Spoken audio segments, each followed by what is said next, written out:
Picture this moment clearly in your mind. It is a Saturday afternoon and you are standing in the middle of a store, shopping cart half full, and a bright red tag is screaming 50% off directly at your face. Your heart does that little jump of excitement, the kind you have been trained to feel since childhood, the kind that feels almost like winning something for free. You grab the jacket, the extra pair of shoes, the kitchen gadget you have never used before, but at this price it feels almost irresponsible not to buy it. You walk out of that store with 4 bags, a lighter wallet, and a feeling that is somewhere between satisfaction and something you can't quite name. And here's the part that most people never want to say out loud. You spent $340 that afternoon on a day you went in with the intention of saving money. You did not buy things you needed, you bought things that were on sale, and those are 2 completely different financial decisions, but your brain processed them as the same. Now here's the question that should make you stop for a second. What if the habits you believe are helping you stay financially stable are the exact same habits slowly pulling you away from it? What if saving 40% on something you never needed is not financial wisdom, but financial noise dressed up in a red discount tag? By the end of this video, you will understand exactly why financially stable people think about money in a fundamentally different way than most people do. And you will walk away with a specific set of minimalist money rules you can begin applying before this week is over. Here's the central idea that this entire video is built around. Most people are not bad at making money, they're bad at directing it. You have probably heard the standard advice about budgeting, about cutting out your morning coffee, about setting up a savings account, and if you're honest, you've tried most of it, and it felt exhausting, temporary, and somehow beside the point. What most people never realize is that financial instability is rarely caused by a lack of income. It's caused by a pattern of small, invisible decisions that feel completely rational in the moment and only become visible when you look at your bank account at the end of the month and can't explain where everything went. This pattern has a name. Call it the illusion of optimization. The illusion of optimization is the false belief that you're managing your money well because you're making smart-looking decisions, when in reality, those decisions are creating a constant, low-level financial leak you can't see but absolutely feel. Buying something at 50% off is an optimization decision. You're getting more for less, which sounds like wisdom. But if you wouldn't have bought it at full price, you didn't save 50%. You spent 100% of something that had zero value to your actual life. This matters because the illusion of optimization doesn't just affect your spending, it affects every layer of your financial life, from how you think about income, to how you approach debt, to how you define what financial stability actually means for you personally. Here's where it gets interesting for you. Research from the Journal of Consumer Research found that people who describe themselves as careful shoppers spend on average 23% more per month than people who simply buy what they need without looking for deals, because the act of finding a deal activates the same reward circuitry in your brain as actually achieving something. You're not shopping anymore, you're hunting, and the hunt itself becomes the habit that costs you money. The minimalist money rules in this video are specifically designed to break that pattern at the root level, not by restricting what you spend, but by changing the lens through which you decide what deserves your money in the first place. Rule number 1. Stop mistaking busyness for financial progress. The first rule is about your relationship with the feeling of doing something about your finances. Most people measure their financial health by how much activity they're generating, checking their balance daily, switching banks for a better interest rate, moving money between accounts, comparing insurance plans for hours online. And this activity creates a powerful sense of control that has almost nothing to do with actual financial progress. Here's a specific example. Imagine you spend 90 minutes every Sunday reviewing your subscriptions, canceling one $9.99 service, and feeling genuinely productive about it. Over a full year, that is 78 hours of your focused attention to save approximately $120. Meanwhile, one automated $200 monthly transfer to a savings account, which takes 4 minutes to set up once, would move $2,400 by December with zero effort from you. If you never apply this rule, here is exactly what happens to you. Your financial life becomes a performance you put on for yourself, a theater of effort where the activity feels like the reward, and the actual numbers never change in any meaningful direction. The rule is simple to state, but harder to practice. Measure your financial health by the outcomes it produces for you, not by the amount of time and energy you spend thinking about it. This brings us to the second rule, which is about what you own versus what owns you. Rule number 2, define the difference between assets and anchors. Most people think they understand what an asset is, but the way the word gets used in everyday financial conversations has almost no relationship with what it actually means for your long-term stability. An asset is not simply something you own that has value. An asset is something you own that generates value for you over time without requiring you to work constantly to maintain it. An anchor, on the other hand, is something that looks like an asset on the surface, but silently consumes money, time, attention, and flexibility in amounts that eventually outweigh its perceived value. Here is the number that changes how you see this. The average American car costs its owner approximately $10,728 per year when you include payments, insurance, fuel, maintenance, and depreciation across a typical ownership period. For many people, that single anchor consumes between 15 and 22% of their gross annual income on an object that loses between 15 and 20% of its value every single year they own it. A true asset in the minimalist money framework is anything that either generates income for you, appreciates in value reliably over time, or dramatically reduces a recurring expense you would otherwise always pay.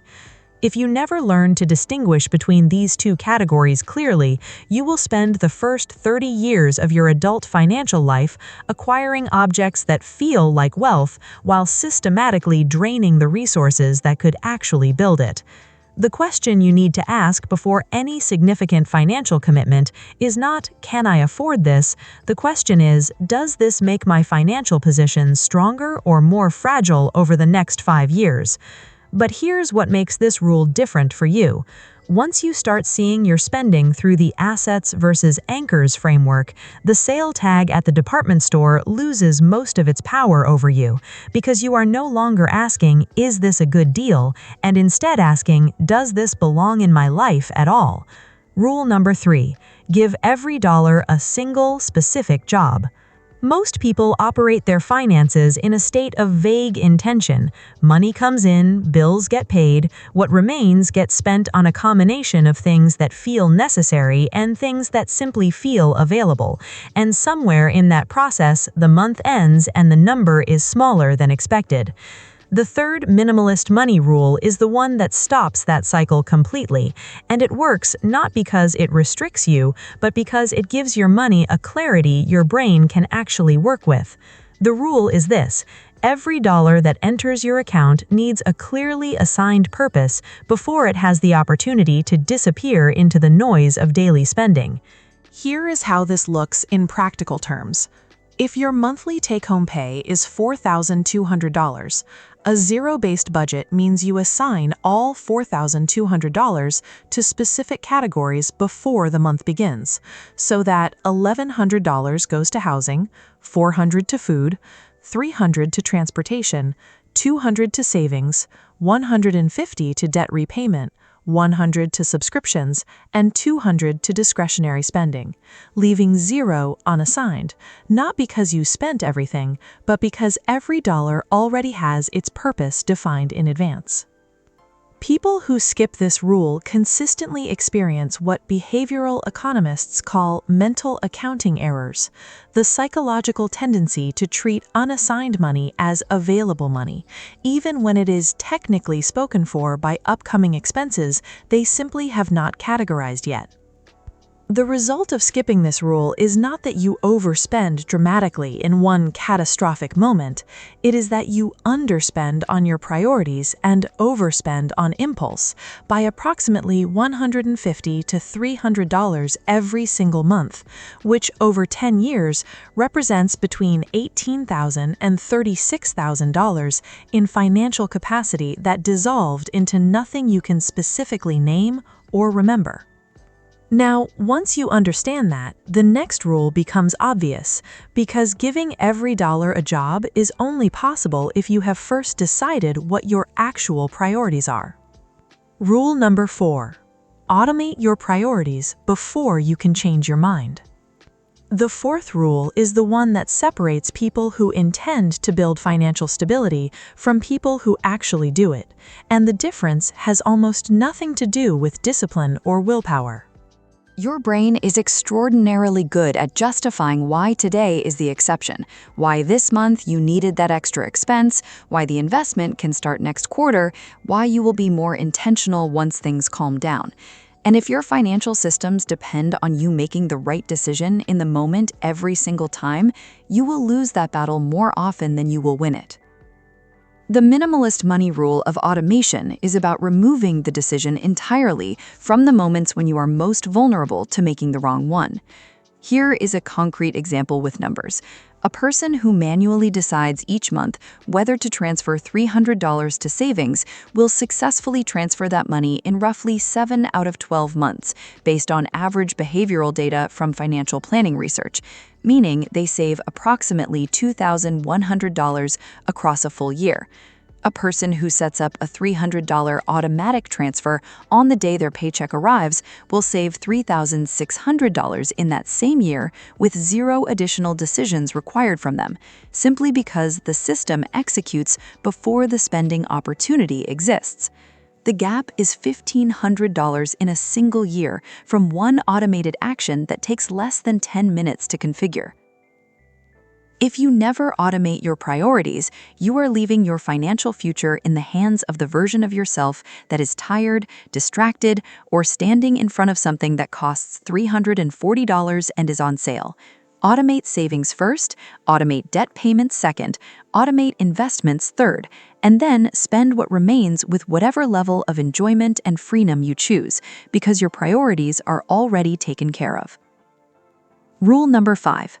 Measure wealth and options, not objects. This is where the minimalist money philosophy diverges most sharply from the way mainstream culture defines financial success, and it is the rule that will require the most honest self-examination from you.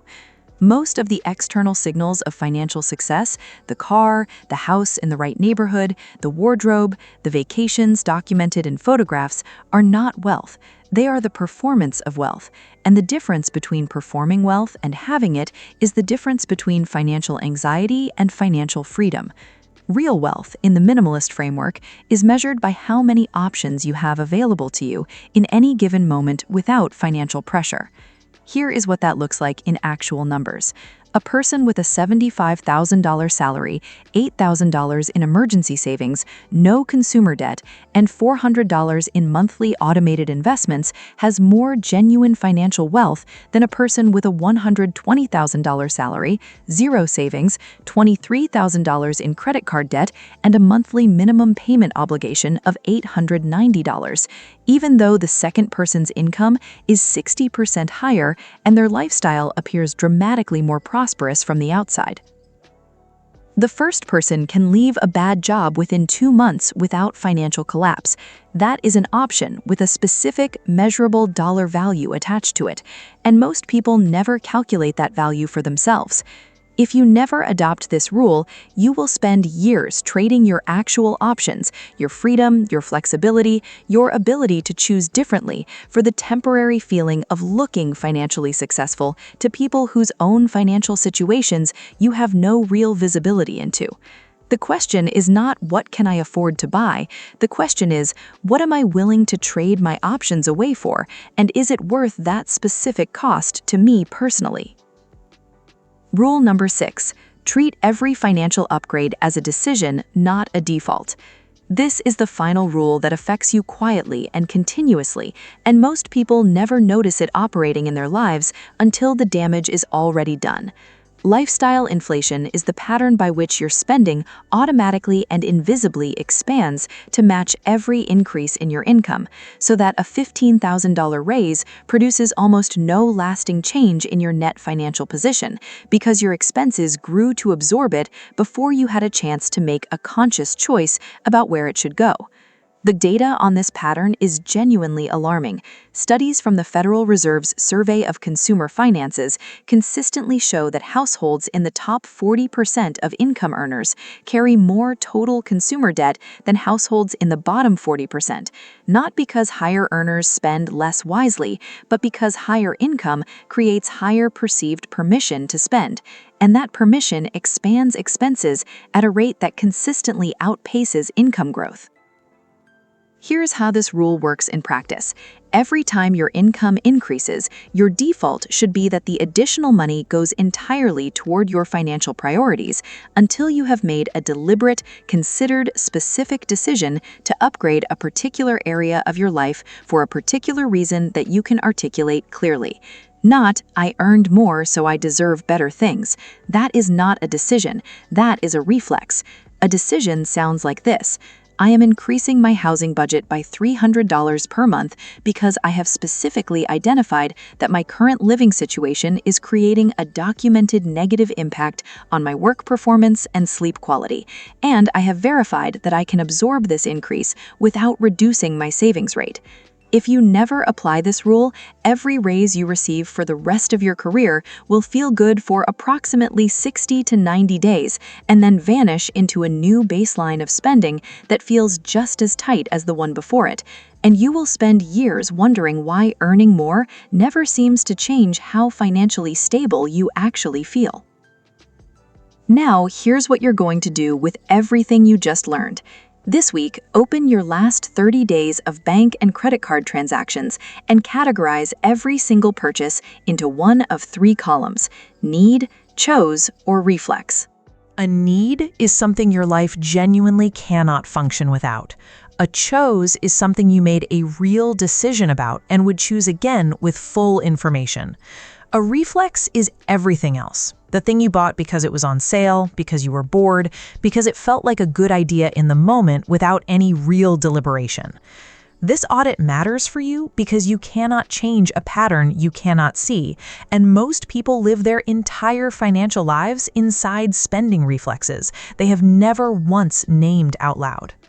This month, eliminate your 3 most expensive reflexes from last week's audit and redirect that money to a single savings goal you can describe in 1 sentence. Not a vague goal like save more money, a specific sentence like, I am building $1,000 in an emergency fund so that one unexpected car repair does not require me to go into debt. The specificity matters for you because abstract goals produce abstract motivation, which is not strong enough to compete with the very concrete and immediate pleasure of spending money on something in front of you right now. This quarter, set up the automation structure that makes your financial priorities execute without requiring a decision from you each month. Specifically, set up 1 automatic transfer to savings on the day your paycheck arrives, set up 1 automatic payment toward your highest interest debt, and review your subscription list to cancel anything in the reflex category that you have not actively used in the past 30 days.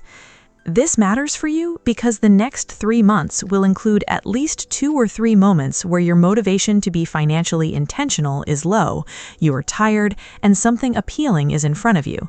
And when that happens, your automated systems will be working for your future self, regardless of how your present self feels on that particular afternoon.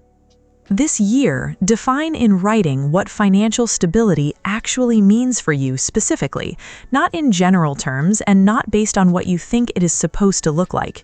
Write down the number that would make you feel genuinely secure: the emergency fund balance, the monthly savings rate, the debt-to-income ratio, and attach a specific date to each number so that you are working toward a defined target rather than moving in a direction without a destination. This matters for you because a financial goal without a specific number attached to it is not a goal. It is a wish, and wishes do not survive contact with Saturday afternoons in stores with red sale tags. Go back to that Saturday afternoon at the beginning of this video. The cart, the red tags, the 4 bags, the $340 you spent while trying to save money. You understand now why that happened, and it had almost nothing to do with willpower or discipline or whether you are good or bad at managing money. It happened because nobody ever gave you a lens through which to look at that moment that was stronger than the lens the sale tag was offering you. The lens that said, this is smart, this is winning, this is what a financially savvy person does. The minimalist money rules in this video are that stronger lens. Here is the reality of how financial lives actually unfold. There are 2 cycles running simultaneously in every person's financial story, and which one gains momentum in yours depends on the decisions you make in the next 30 to 90 days more than on any other factor.